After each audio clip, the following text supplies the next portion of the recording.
Bhim army Bharat एकता mission के नाम के संगठन के जरिए हम इस देश में मनुवाद ब्राह्मणवाद की जड़ काट देंगे। तो कायरों की तरह आके उन्होंने मेरे ऊपर गोली चला दी। मुझे कोई आगे की लड़ाई ना लड़नी होती तो उसी दिन प्रकृति जो है मुझे खत्म कर देती, क्योंकि जब एक गरीब का बेटा खड़ा होता है तो बहुत लोगों को तकलीफ होती है। और हम तो हर दिन को आखिरी दिन मानते हैं। हम जानते हैं कि मैं संविधान में विश्वास रखता हूं, चलो माफ कर दूंगा उनसे भी, उसे भी माफ कर दूंगा। लेकिन इस बार आपने देखा कि क्या हुआ, जब वो सीबीआई से नहीं रोक पाए, ईडी से नहीं रोक पाए, इनकम टैक्स से नहीं रोक पाए, जब वो झूठे मुकदमों से नहीं रोक पाए, जेल से नहीं रोक पाए, तो कायरों की तरह आके उन्होंने मेरे ऊपर गोली चला दी। आपकी गोली की तमन्ना सच्ची थी और मेरे लोगों के खून के आंसुओं के संघर्ष की तमन्ना सच्ची थी।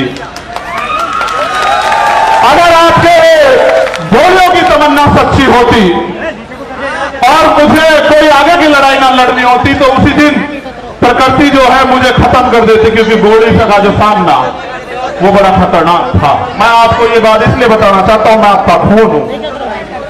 मैं कल भी था रहा था, आज भी था रहा हूं, और चाहे फर्श पर रहूं या अर्श पर रहूं या मिट जाऊं, मेरे खून का एक एक कतरा आपके स्वाभिमान सम्मान के लिए हमेशा खर्च होगा। मेरी बात को याद रखना।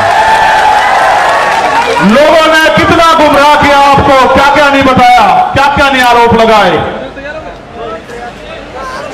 फिर भी नहीं रोक पाए। क्योंकि जब एक गरीब का बेटा खड़ा होता है तो बहुत लोगों को तकलीफ होती है। लोगों को लगता है कि यह देश अमीरों का है और अमीर इस देश में राज करेंगे और गरीब जो है वो खून के आंसू रोएगा। मैं आपको ये कहना चाहता हूं कि वो दिन दूर नहीं, गरीब इस देश में खून के आंसू रोने का नहीं, और गरीब इस देश में राज करेगा। ये बात लेके हम लोग सड़कों पर निकलते हैं और हम तो हर दिन को आखिरी दिन मानते हैं। अगर मैं ये लड़ाई लड़ रहा हूं गरीबों की, कमजोरों की, पहले होता क्या था आप जानते हो, मैं आपका खून हूं कि गांव में ताकतवर आदमी, सामंती आदमी जिस बहन की बच्ची की चाहे उसकी चुन्नी खींच ले, उसके कपड़े खींच ले, उसको नोच ले, आखिर गांव में पंचायत होकर बात निमट जाती थी। किसी की बारात रोक दो, किसी के ऊपर पेशाब कर दो, किसी को थूक दो, किसी में थूक चटवा दो, किसी की मूंछ काट लो, किसी के पानी छूने पर हत्या कर दो। तो पहले ये ताकतवर लोग था, उनका जन्मसिद्ध अधिकार है। मगर जब से भीम आर्मी के सच्चे पहरेदार मैदान में आए हैं देश के अंदर, वो कर तो देते हैं घमंड में, लेकिन उन्हें नू नहीं पता, उनकी मां भी नहीं बचा सकती उन्हें। फिर सरकार तो बहुत फिर वो जाते हैं जेल। जब वो जेल जाते हैं तो वहां बैठ के वो सोचते हैं कि हम किसकी वजह से जेल जा रहे हैं। तो जब वो जेल जाते हैं तो फिर वो क्या करते हैं पता है, वो जेल जाके ये कहते हैं बाहर निकलते कि इस आदमी को निपटाओ, वरना तो हमारा एक छत्र जो अधिकार है वो खत्म हो जाएगा इस देश में। उन्होंने शुरुआत ये यहां नहीं की, उन्होंने शुरुआत बिहार में की, जब भाई राकेश पासवान को उन्होंने 20 गोली मारी।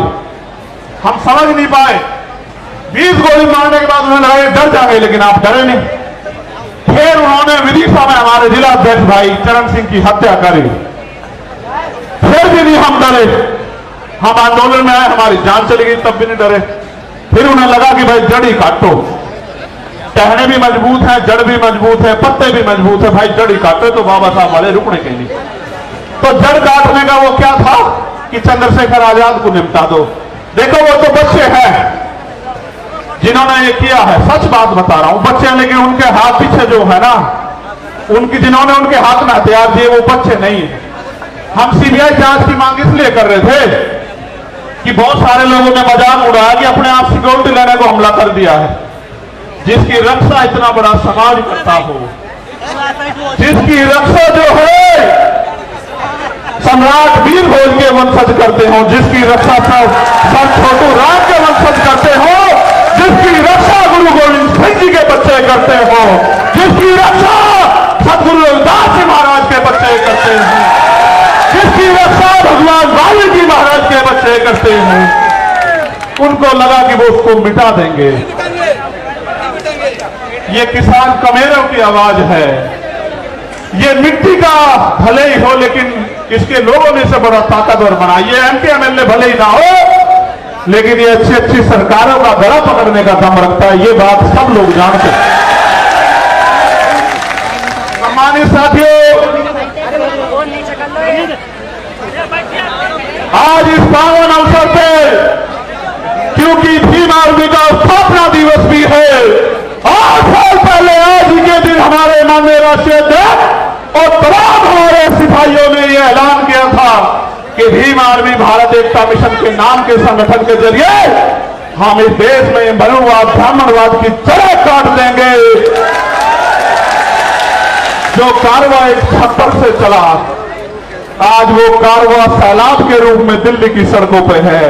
प्राइमरी स्कूल के मास्टर के इस बेटे ने कभी सोचा नहीं था कि अगर ईमानदारी से काम करने वाले को इतना प्यार मिलता है तो फिर लोग ईमानदारी से क्यों नहीं काम करते।